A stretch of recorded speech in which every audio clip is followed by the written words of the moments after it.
everyone, I am going to explain the concept of coding using an example, and I do have an older CPT manual and ICD manual. So they're not the current year, which we would always want to have the current year for coding, but the example will still help clarify what this process looks like.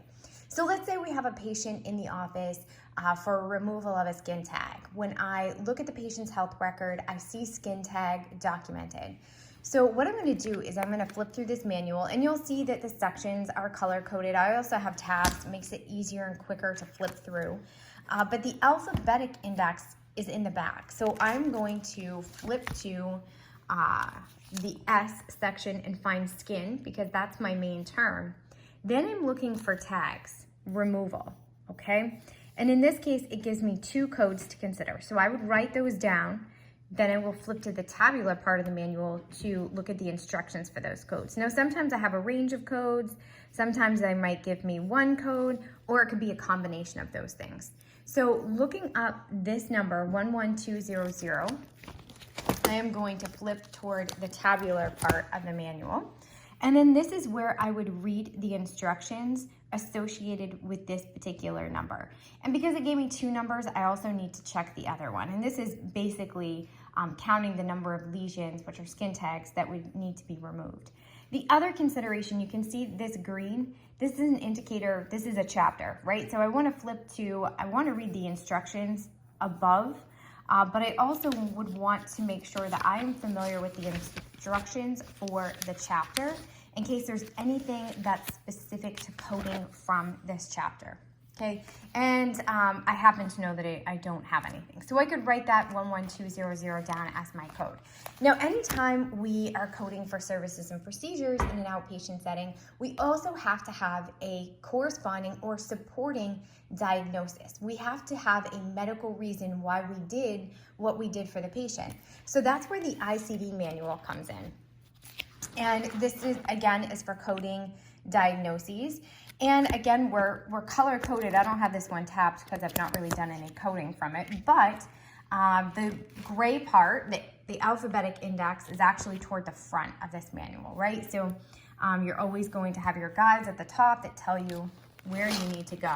Now, originally, I had looked under skin tag and I wasn't finding anything. So then I was referenced to diseases, then conditions, and then I had to kind of reframe my thinking a little bit, which sometimes happens when we're coding. And I decided to look for tag. So I went to the T section, and then that's where I was able to find tag, skin, and then I looked at these other subcategories, and none of those seemed to be a good fit. So I'm going to look in the tabular part of the manual for L91.8. And again, that's the bigger part of the manual. And I already kind of came in here and highlighted this so we'd be able to find it pretty easy. But this is my L91.8, and I would want to make sure that this is the appropriate code.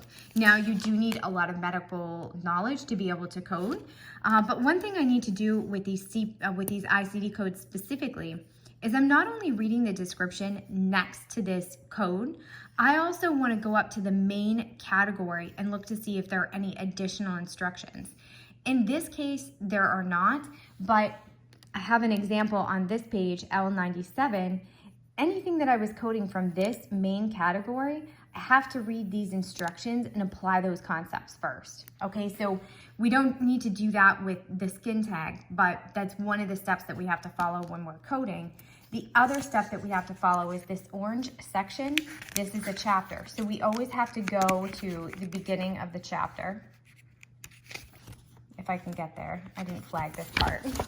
So we always have to read the instructions at the beginning of the chapter, because sometimes there are instructions that tell us things that we need to do when we're coding from that particular chapter. So for example, in the maternity section, the individual codes don't tell me that I need to code the gestation of the pregnancy, but the chapter instructions would.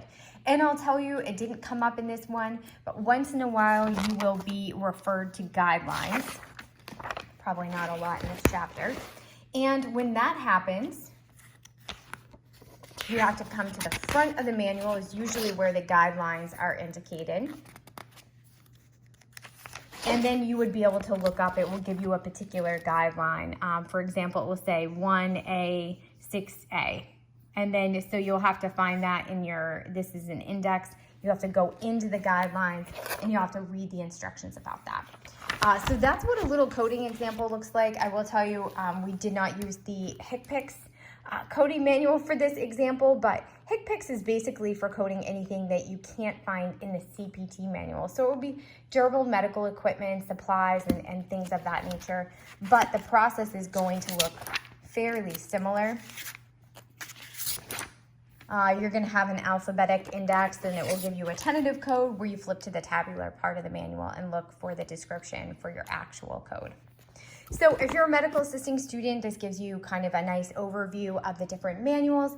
If you are a medical coding student, you are going to actually be purchasing your own manuals in your coding class, where you will practice this process over and over again and become an expert.